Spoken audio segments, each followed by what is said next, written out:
લસણ એ એક એવી વસ્તુ છે જે તમને દરેક ભારતીય લોકોના ઘરમાં જોવા મળી જાય છે. ઘણા લોકોના ઘરમાં લસણ વગર ખાવાની કોઈ પણ વસ્તુ નથી બનતી. લસણ ખાવાનો સ્વાદ ખૂબ જ વધારે છે. આ સિવાય લસણ ખાવાના ઘણા બધા ફાયદાઓ પણ છે. કાચું લસણ ખાવાથી એન્ટીઓક્સિડન્ટ, ફાઇબર, વિટામિન વગેરે મળે છે.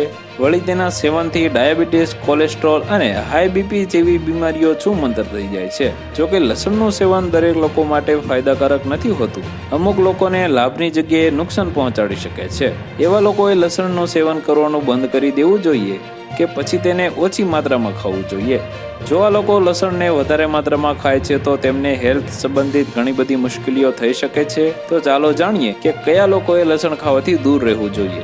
જો તમને હંમેશા એસિડિટી થયા કરે છે તો તમારે લસણ ખાવાથી દૂર રહેવું જોઈએ.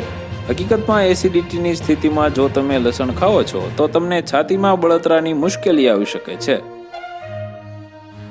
તો વધુ માહિતી મેળવવા માટે ચેનલ સાથે જોડાયેલા રહો. વિડીયો પસંદ આવે તો લાઈક કરી દેજો. ચેનલમાં નવા છો તો સબસ્ક્રાઇબ કરી દેજો.